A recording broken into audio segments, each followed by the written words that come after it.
Hello दोस्तों, आप सभी का स्वागत है थाला एजुकेटर में। और मैं आप लोगों के सामने एक नया वीडियो लेकर आ रहा हूं जिसमें मैं आपको बताऊंगा जियोग्राफी कक्षा 8 का। और जो जितने भी इम्पोर्टेंट क्वेश्चन होंगे वो बीपीएससी टीआरई फॉर जो टीचर का एग्जामिनेशन है उसके लिए ये इम्पोर्टेंट होगा। इसमें मैंने वो मेन इम्पॉर्टेंट टॉपिक ही को लिया है। मैं ज़्यादा जो उसमें ऊटपटांग जो बातें लिखी हुई मैंने उसको नहीं लिया है। जो जो मेन चीज़ें थी मैंने उसको लिया है। जैसे देखिए यहाँ पे मैंने फर्स्ट मैंने लिखा है कि बिहार में, और ये टोटली मैं बता दूं कि ये एनसीईआरटी बेस्ड है टोटली। इसमें अगर आपको कोई प्रॉब्लम है, कुछ कमी लगे तो मेरे को ज़रूर बताइएगा। बिहार में 6% स्थल पर ही वन है, यानी कि पूरे बिहार में 6% पे आपको वन दिखाई देगा। सेकंड में मृदा के निम्नीकरण में सहायक, यानी कि मिट्टी में निम्नीकरण, दैट मीन्स कि मिट्टी कटाव में, मिट्टी के बर्बाद होने में, उसमें कौन कौन से कारक हो सकते हैं। इस टॉपिक पे बीपीएससी में क्वेश्चन पूछा हुआ था, इसीलिए मैंने इसको लिखा है। पहला कारक होता है वनोन्मूलन, वनों की कटाई, ये होता है। अतिचारण, ज़्यादा उसको घास काट लिया जाता है, जो उसमें होता है अतिचारण। चारा के लिए ज़्यादा यूज़ कर लिया जाता है, चारा करके। रासायनिक उर्वरक, कीटनाशकों का उपयोग, रासायनिक उर्वरक यानी केमिकल्स का यूज ज़्यादा हो जाता है। कीटनाशक का हम अत्यधिक उपयोग कर लेते हैं। और वर्षा का दोहन होता है बहुत ज़्यादा, वर्षा से दोहन प्रॉब्लम हो जाता है। 6 में भूस्खलन भी एक कारक है। और बाढ़, ये सब कारगर है किसका, मृदा के निम्नीकरण में, मृदा कटाव में ये है। तीसरा में विश्व के वनस्पति के 4 वर्गों में इनको रखा गया है। वन वनस्पति, घास वनस्पति, गुल्म वनस्पति, टुंड्रा वनस्पति। अगर मैं बात करूँ इसके फोर्थ पॉइंट के बारे में, नमक, ग्रेफाइट, खनिज है। ये बिल्कुल याद रखिएगा, नमक और ग्रेफाइट ये खनिज है। ग्रेफाइट को तो फिर समझ सकते हैं, लेकिन नमक के बारे में लोग नहीं समझते। तो नमक और ग्रेफाइट दोनों के दोनों खनिज हैं। 5 पॉइंट के बारे में बात करेंगे, यदि किसी सेल में तांबा हो, अगर मान ली कोई चट्टान है, अगर उसमें तांबा का मौजूदगी ज़्यादा है, कॉपर अगर उसमें ज़्यादा आता है, तो वो किस कलर का हो जाएगा, ब्लू कलर का हो जाएगा। ये आपको याद रखना है। अगर किसी चट्टान में अगर तांबा मिक्स है तो वो किस कलर का हो जाएगा, नीला कलर का हो जाएगा। मैं बात करूँगा आगे कि आग्नेय चट्टान और जो कायांतरित चट्टान है, जो कि पठारों में पाया जाता है। आग्नेय चट्टान और कायांतरित चट्टान, इसमें धात्विक खनिज मुख्यतः पाए जाते हैं। ये आपको याद रखना है। आग्नेय चट्टान और कायांतरित चट्टान में धात्विक खनिज मुख्यतः पाए जाते हैं। 7 पॉइंट में उत्तरी स्वीडन में, ये इंपॉर्टेंट है। उत्तरी स्वीडन में लौह अयस्क मुख्यतः रूप से और ज़्यादा रूप में मात्रा में पाया जाता है। अगर मैं विश्व स्तरीय बात करूँ तो उत्तरी स्वीडन में लौह अयस्क। और 8 नंबर पॉइंट है कनाडा में, जो कॉपर और निकल, यहाँ पे कनाडा जो है उसमें कॉपर और निकल का मुख्यतः ज़्यादा वहाँ पे प्राप्त होता है। 9 नंबर का पॉइंट बात करूँ तो जो फ्रांस के जो कोकस है उसमें चूना पत्थर का हम अक्सर मिला करता है। चूना पत्थर फ्रांस के कोकस में, आपको याद रखना है। और जो 10 नंबर है टीन उत्पादन, टीन उत्पादक में चीन का सबसे बहुत रोल नंबर पे फर्स्ट आता है चीन टीन उत्पादक में। और ऐसा कहा जाता है कि अगर लौह अयस्क का अगर प्रॉपर रूप से मैं बात करूँ तो लौह अयस्क में भारत और चीन मुख्य रूप से बहुत विशालतम भंडार यहाँ पे पाए जाते हैं भारत और में। तो ये पॉइंट आपको याद रखना है। ये आप कॉपी कीजिए, तब तक मैं इसको क्लियर करता हूँ।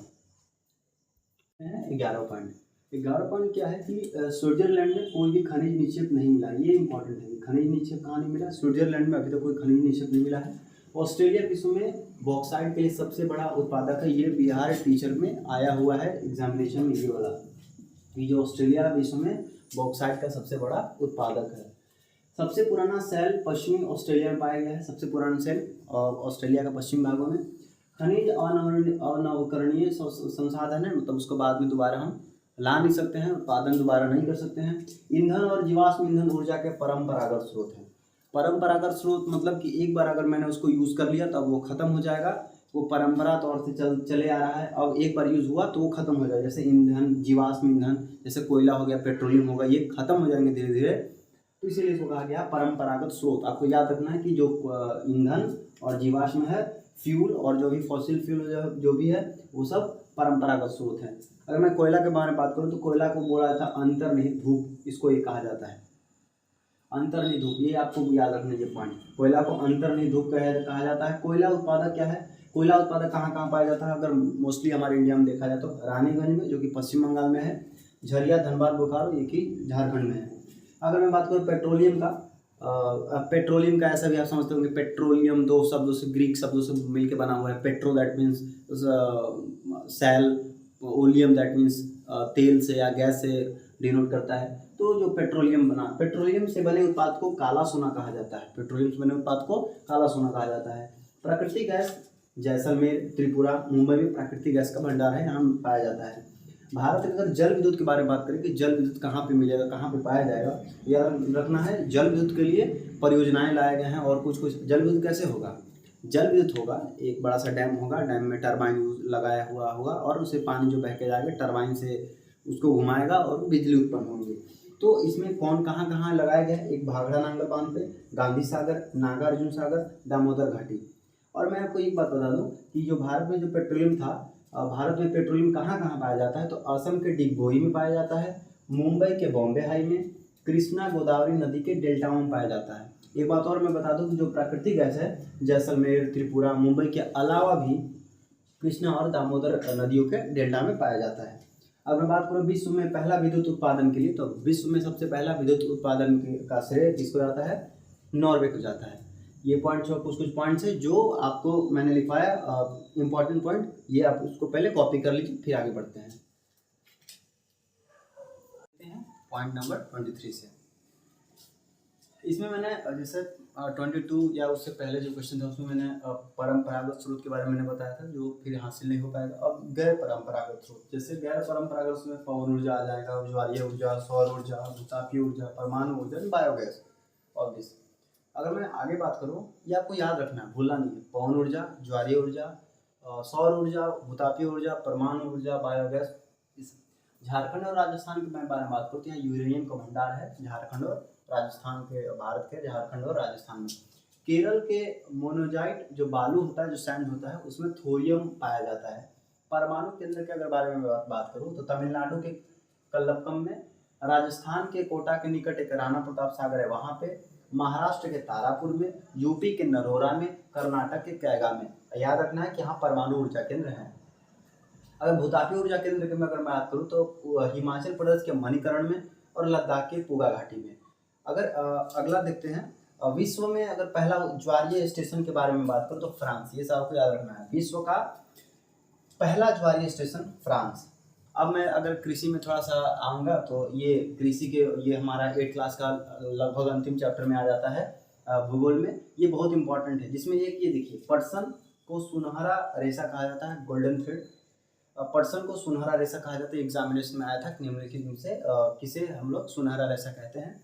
और एक यहाँ पे लिखा कृषि जो है वो प्राथमिक क्रिया में आता है, जैसे कि कृषि प्राथमिक क्रिया में, जैसे कि कृषि के रिगार्डिंग में बात करूँ तो प्राथमिक क्रिया, द्वितीय क्रिया, तृतीय क्रिया, ये सब 3 क्रियाएं होती है, जिसमें प्राथमिक क्रिया में कृषि आएगा। मतलब ये समझो कि जहाँ पे रॉ मटेरियल होगा, कच्चा माल होगा, जहाँ पे जैसे जहाँ पे स्टार्टिंग से खेती हो रहा है एकदम शुरू से, अयस्क जिसको हम बोलेंगे, खनिज, वो होगा प्रथम प्राथमिक क्रिया में। दूसरी क्रिया में उसको बनाना, आप उसको बनाते कैसे हो, उसको मतलब कि एक समझ कि चेंज कर देना, वस्तु को बनाना, ये कहलाएगा द्वितीय क्रिया। और तृतीय क्रिया में उसको कहीं पे जैसे कि किसी माध्यम से, किस माध्यम से उसको आप करते हैं, वो माध्यम हो जाएगा तृतीय क्रिया। अच्छा, पटसन का ये हो गया हम लोग का, पटसन को सुनहरा रेशा बोलेंगे। अच्छा, कॉफ़ी जो ये देखिए, ये भी इंपॉर्टेंट है, 21 नंबर। कॉफ़ी ब्राज़ील में बहुत पाया जाता है, कॉफ़ी ब्राज़ील में बहुत ज़्यादा पाया जाता है। 32 पॉइंट में अहमदाबाद को भारत का मैनचेस्टर कहा जाता है। और जैसा ये आप याद रखेंगे कि भारत को अहमदाबाद को भारत का मैनचेस्टर कहा जाता है।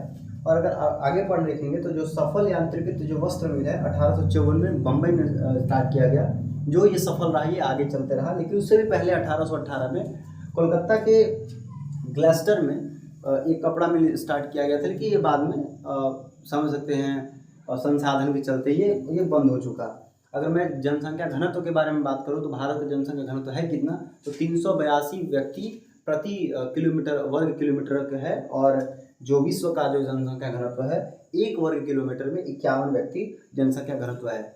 और जैसा कि ये हमने इतना सारे पॉइंट्स के बारे में हमने डिस्कस किया, जैसे एग्रीकल्चर अगर एक शब्द आ जाता है तो जो कृषि से रिलेटेड है, इसी टाइप से सेरीकल्चर आ जाएगा, ईपी कल्चर आ जाएगा, ये सब आपको धीरे धीरे ध्यान रखिएगा। जैसे वीटी कल्चर, कुछ पॉइंट्स होते हैं जो आपको याद रखना है, छोटा मोटा पॉइंट। ये मैंने जितना भी पॉइंट हम लोगों ने यहाँ पढ़ा वो एक ओवरव्यू है भूगोल में कि आपको इस टाइप से क्वेश्चन मिल सकते हैं, और आप इतना पढ़ने के बाद आपको टेंशन ये नहीं होगी कि और पढ़ना है क्या, इतना ही पढ़ो ना, इससे ज़्यादा क्या ही करोगे, क्योंकि इसी से जब कुछ हो जाए, कुछ आइडिया लग जाएगा, क्योंकि कहाँ से क्वेश्चन उठा के पूछ दे ये हम जान नहीं रहे हैं। तो ये हमको पता है कि ज्योग्राफी से एनसीईआरटी पूछेगा, तो ये हमारा एनसीईआरटी मैंने 8 क्लास का रफा सफा कर दिया। अगर और कहोगे आपको नहीं हमको लाइन बाय लाइन करना, तो उसका भी व्यवस्था है, हो जाएगा। तो पहले इतना ही काफ़ी है हम लोगों के लिए। अब चलते हैं हम लोग, अब चलेंगे, मिलते हैं आपके बाद में। अब हम अगले क्लास में आएंगे 9 क्लास का लेकर के, और कुछ इम्पोर्टेंट पॉइंट। तब तक के लिए नमस्कार, और मिलते रहिए। अगर आपको वीडियो पसंद आए तो लाइक कीजिए, सब्सक्राइब कीजिए और अपने दोस्तों के साथ शेयर कीजिए। तो चलिए, धन्यवाद, थैंक यू।